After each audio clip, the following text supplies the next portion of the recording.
After having this cap installed on my 2024 Sierra HD, I found it very difficult to get at tools or gear that had slid up by the front of the bed. So in this video, I'm installing a truck bed slide from Highway Products, specifically the XT4000 model, which has 4,000 pounds of weight capacity.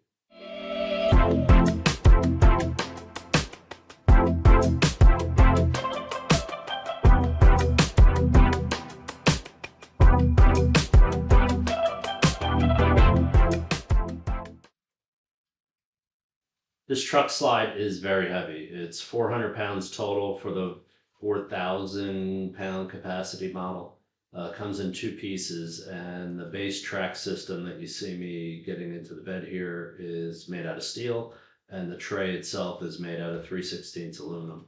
So this would be much easier to do with a helper. I laid the cardboard that the unit came shipped in down in the bed just so that I wouldn't scratch everything, and got it hoisted up in there myself.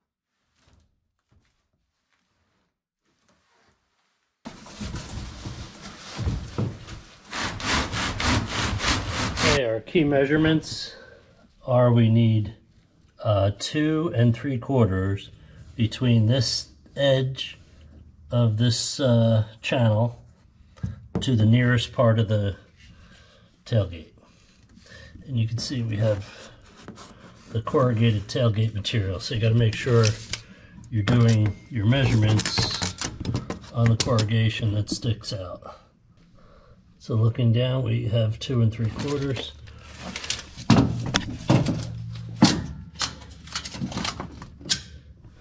And we have 2 3/4.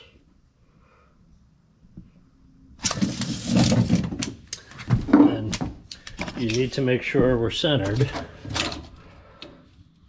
So I've got 2 7/16 from the inner fender well to the base of the C channel, 2 7/16.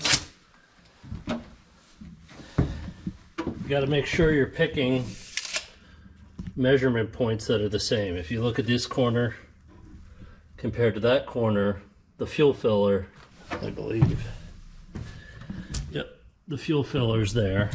So that takes up some room and makes this structure a little bit different than that structure over there. So I'm going to measure back by where the wheel well is.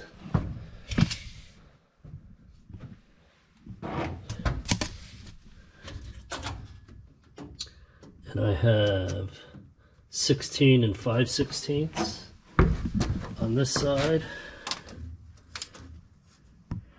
And I have 16 5/16 on this side. So I'm happy that I'm centered. I'm happy that I got the proper distance. Now the only thing I need to check is underneath. The instructions want me to drill holes through the middle support and through this forward support. So I need to go under the truck and make sure we don't have fuel lines, fuel tanks, etc. that I could be drilling into. So here I'm at the rear or the mid support member where it's going to go through, and as you can see, all the way across. Okay, when I look across the forward support, I'm above the gas tank, but I do have a couple inches of clearance. So as long as I don't go through far, I'm gonna be okay. And the other side's completely clear. I'm going to work on the ones in the center first so I could see, double check and make sure exactly where they're going to go. Then I'll take specific measurements off of that just to be super sure that I'm in a safe spot. Okay, the instruction manual also says that you need to pick holes that are on the top portion of the corrugation, not in the valley, which kind of makes sense. So I'm just going to pick one. This is my center rib. Looks like I'm not going to get one near the center. I'm going to have one just off of each center here. Not really necessary, I guess, for me to mark them, but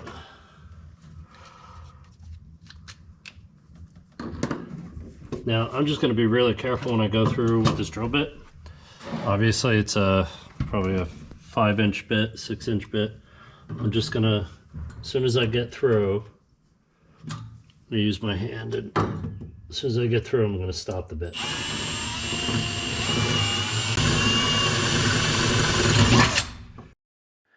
I measured from that initial pilot hole all the additional holes that I wanted to drill and went underneath and made sure everything was clear. Now I'm going to do the same thing to that middle support plate. Okay, I'm going to go under and check these. Measuring off that initial pilot hole, I could tell that all of my holes are going to be in a safe spot. So I went around and drilled the 1/4-inch pilot in all holes, and now I've slid the base unit over, and you need to go around and do a final hole with a 1/2-inch bit, and that's required for the nutserts that are going to hold the mount to the bed. After vacuuming up all the metal pilings, I'm going to touch up the hole with a little paint. And this is just some Rust-Oleum out of a can that I'm applying with a brush. To install the nutserts, stick a longer bolt through the installation tool, or you could use a stack of washers here. The nice thing about the installation tool is it's got some ridges on it to keep the nutsert from spinning. This isn't sitting completely flush because of the bulb in the nutsert. So just gonna tap it with a hammer and we're good. Now using a 9/16 box wrench, I'll hold on to the installation tool. This is an 18-volt impact gun. I have it on its number 2 setting, and let's have at it.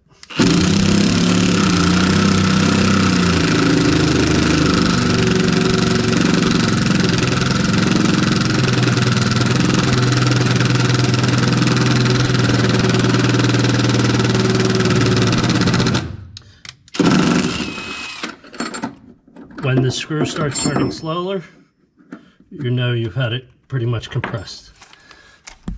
So you have 7 more of these to do throughout the bed of the truck, but since doing this video, I've actually invested in a rib nut tool, and I've used that countless times for other projects, and I highly recommend it. I'm going to put a link in the video description to the rib nut tool that I bought and that I use, and I'm going to put a link right here to a video where I'm using it on my boat. So certainly you could use the tool that came with the kit, but if you're going to do more projects utilizing rib nuts, I highly recommend the installation tool.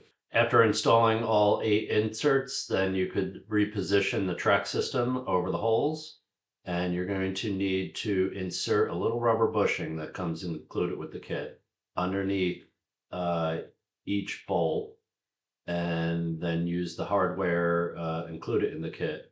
It's bolts and washers to secure the track to the bed of the truck. So for this last step, you absolutely need help, and I was able to get my son to come out and give me a hand. The tray is very heavy. It's more than half the weight of the entire slide. And you can see those 4 casters. You need to line those up with the rails and get the tray slid in, and they will drop into a little cavity once you slide it all the way up forward, and that should put it into its resting place. You'll know the tray's installed properly when you squeeze the release lever and can slide it all the way out past the tailgate. There's several indents along the way. Anywhere you release that lever, it will lock in place, so you don't have to worry about your gear sliding out if you're on a hill. Okay, one last test to make sure I could clear the tailgate, and this is where that 2 3/4 inch measurement is critical. If you're even a little bit over 2 3/4 of an inch, you will contact the tailgate, so make sure you do that properly in the beginning. So this is a fishing channel, so I have to include a little bit of a modification, for my hobby and for all my fishing buddies out there. These are a set of rod racks, stainless steel rod racks that I got off of Amazon, and I'll put a link to those in the description as well. And they have a adjustable mounting feet that come with them, which is why I got them. And I got 2 of them so that I could offset them a little bit and get more rods into the bed of my truck. And here's the final result. Hey, if you enjoyed this content, please hit the like button. Consider subscribing to my channel. Thank you, and tight lines.